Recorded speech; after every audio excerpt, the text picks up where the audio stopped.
Hello दोस्तों, मेरा नाम है प्रितेश। तो कैसे हैं आप सब? मैं आशा करता हूँ कि आप सब अच्छे होंगे। आज हम श्रीमद् भगवद गीता का छठा अध्याय देखेंगे, जिसका नाम है ध्यान योग। तो चलिए शुरू करते हैं। श्री भगवान बोले, जो पुरुष कर्म फल का आश्रय न लेकर करने योग्य कर्म करता है वह सन्यासी तथा योगी है, और केवल अग्नि का त्याग करने वाला सन्यासी नहीं है तथा केवल क्रियाओं का त्याग करने वाला योगी नहीं है। हे अर्जुन, जिसको सन्यास ऐसा कहते हैं उसी को तू योग जान, क्योंकि संकल्पों का त्याग न करने वाला कोई भी पुरुष योगी नहीं होता।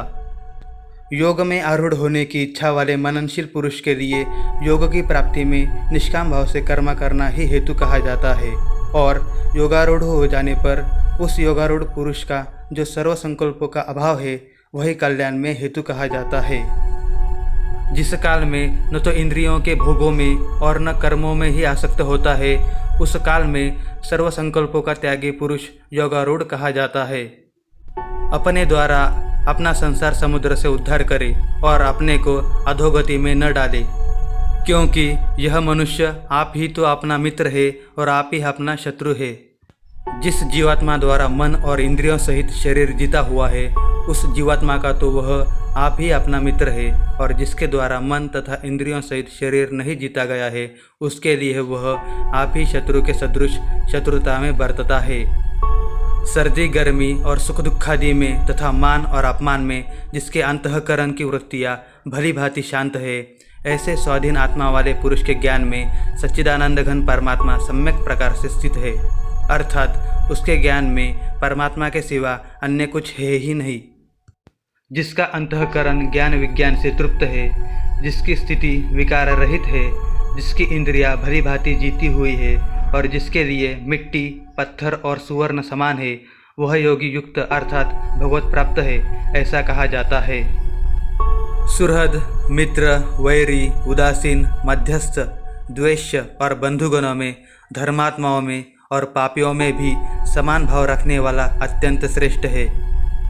मन और इंद्रियों सहित शरीर को वश में रखने वाला आशा रहित और संग्रह रहित योगी अकेला ही एकांत स्थान में स्थित होकर आत्मा को निरंतर परमात्मा में लगावे। शुद्ध भूमि में जिसके ऊपर क्रमशः कुशा मृगछाला और वस्त्र बिछे हैं, जो न बहुत ऊंचा है और न बहुत नीचा, ऐसे अपने आसन को स्थिर स्थापन करके उस आसन पर बैठकर चित्त और इंद्रियों की क्रियाओं को वश में रखते हुए मन को एकाग्र करके अंतःकरण की शुद्धि के लिए योग का अभ्यास करें। काया सिर और गले को समान एवं अचल धारण करके और स्थिर होकर अपनी नासिका के अग्रभाग पर दृष्टि जमाकर अन्य दिशाओं को न देखता हुआ ब्रह्मचारी के व्रत में स्थित भय रहित तथा भली भांति शांत अंतःकरण वाला सावधान योगी मन को रोककर मुझ में चित्त वाला और मेरे परायण होकर स्थित होवे। वश में किए हुए मन वाला योगी इस प्रकार आत्मा को निरंतर मुझ परमेश्वर के स्वरूप में लगाता हुआ मुझ में रहने वाली परमानंद की पराकाष्ठा रूप शांति को प्राप्त होता है। हे अर्जुन, यह योग न तो बहुत खाने वाले का, न बिल्कुल न खाने वाले का, न बहुत शयन करने के स्वभाव वाले का, और न सदा जागने वाले का ही सिद्ध होता है। दुखों का नाश करने वाला योग तो यथायोग्य आहार विहार करने वाले का, कर्मों में यथायोग्य चेष्टा करने वाले का और यथायोग्य सोने तथा जागने वाले का ही सिद्ध होता है। अत्यंत वश में किया हुआ चित्त जिस काल में परमात्मा में ही भली भांति स्थित हो जाता है, उस काल में संपूर्ण भोगों से स्पृहा रहित पुरुष योग युक्त है, ऐसा कहा जाता है। जिस प्रकार वायु रहित स्थान में स्थित दीपक चलायमान नहीं होता, वैसे ही उपमा परमात्मा के ध्यान में लगे हुए योगी के जीते हुए चित्त की कही गई है। योग के अभ्यास से निरुद्ध चित्त जिस अवस्था में उपराम हो जाता है, और जिस अवस्था में परमात्मा के ध्यान से शुद्ध हुई सूक्ष्म बुद्धि द्वारा परमात्मा को साक्षात करता हुआ सच्चिदानंद घन परमात्मा में ही संतुष्ट रहता है। इंद्रियों से अतीत केवल शुद्ध हुई सूक्ष्म बुद्धि द्वारा ग्रहण करने योग्य जो अनंत आनंद है, उसको जिस अवस्था में अनुभव करता है, और जिस अवस्था में स्थित यह योगी परमात्मा के स्वरूप से विचलित होता ही नहीं। परमात्मा की प्राप्ति रूप जिस लाभ को प्राप्त होकर उससे अधिक दूसरा कुछ भी लाभ नहीं मानता और परमात्मा प्राप्ति रूप जिस अवस्था में स्थित योगी बड़े भारी दुख से भी चलायमान नहीं होता, जो दुख रूप संसार के संयोग से रहित है तथा जिसका नाम योग है, उसको जानना चाहिए। वह योग न उकताए हुए अर्थात धैर्य और उत्साहयुक्त चित्त से निश्चयपूर्वक करना कर्तव्य है। संकल्प से उत्पन्न होने वाली संपूर्ण कामनाओं को निश्चय रूप से त्याग कर और मन के द्वारा इंद्रियों के समुदाय को सभी ओर से भली भांति रोक कर क्रम से अभ्यास करता हुआ उपरित को प्राप्त हो तथा धैर्य युक्त बुद्धि के द्वारा मन को परमात्मा में स्थित करके परमात्मा के सिवा और कुछ भी चिंतन न करे। यह स्थिर न रहने वाला और चंचल मन जिस शब्दादि विषय के निमित्त से संसार में विचरता है, उस विषय से रोककर यानी हटाकर इसे बार बार परमात्मा में ही निरुद्ध करे। क्योंकि जिसका मन भली प्रकार शांत है, जो पाप से रहित है और जिसका रजोगुण शांत हो गया है, ऐसे इस सच्चिदानंद घन ब्रह्म के साथ एक ही भाव हुए योगी को उत्तम आनंद प्राप्त होता है। वह पाप रहित योगी इस प्रकार निरंतर आत्मा को परमात्मा में लगाता हुआ सुखपूर्वक परब्रह्म परमात्मा की प्राप्ति रूप अनंत आनंद का अनुभव करता है। सर्वव्यापी अनंत चेतन में एक ही भाव से स्थिति रूप योग से युक्त आत्मा वाला तथा सब में समभाव से देखने वाला योगी आत्मा को संपूर्ण भूतों में स्थित और संपूर्ण भूतों को आत्मा में कल्पित देखता है। जो पुरुष संपूर्ण भूतों में आत्मरूप मुझ वासुदेव को ही व्यापक देखता है और संपूर्ण भूतों को मुझ वासुदेव के अंतर्गत देखता है, उसके लिए मैं अदृश्य नहीं होता और वह मेरे लिए अदृश्य नहीं होता। जो पुरुष एक ही भाव में स्थित होकर संपूर्ण भूतों में आत्मरूप से स्थित मुझ सच्चिदानंद घन वासुदेव को भजता है, वह योगी सब प्रकार से बरतता हुआ भी मुझ में ही बरतता है। हे अर्जुन, जो योगी अपनी भांति संपूर्ण भूतों में सम देखता है और सुख अथवा दुख को भी सब में सम देखता है, वह योगी परम श्रेष्ठ माना गया है।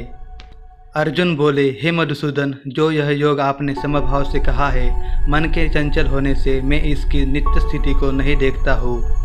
क्योंकि हे श्री कृष्ण, यह मन बड़ा चंचल प्रमथन स्वभाव वाला, बड़ा दृढ़ और बलवान है, इसलिए उसका वश में करना मैं वायु को रोकने की भांति अत्यंत दुष्कर मानता हूँ। श्री भगवान बोले, हे महाभाव, निस्संदेह मन चंचल और कठिनता से वश में होने वाला है, परंतु हे कुंती पुत्र अर्जुन, यह अभ्यास और वैराग्य से वश में होता है। जिसका मन वश में किया हुआ नहीं है, ऐसे पुरुष द्वारा योग दुष्प्राप्य है और वश में किए हुए मन वाले प्रयत्नशील पुरुष द्वारा साधन से उसका प्राप्त होना सहज है। यह मेरा मत है। अर्जुन बोले, हे श्री कृष्ण, जो योग में श्रद्धा रखने वाला है किंतु संयमी नहीं है, इस कारण जिसका मन अंतकाल में योग से विचलित हो गया है, ऐसा साधक योग की सिद्धि को अर्थात भगवत साक्षात्कार को न प्राप्त होकर किस गति को प्राप्त होता है।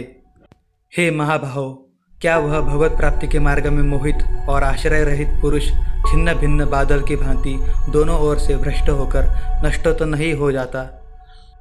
हे श्री कृष्ण, मेरे इस संशय को संपूर्ण रूप से छेदन करने के लिए आप ही योग्य है, क्योंकि आपके सिवा दूसरा इस संशय का छेदन करने वाला मिलना संभव नहीं है।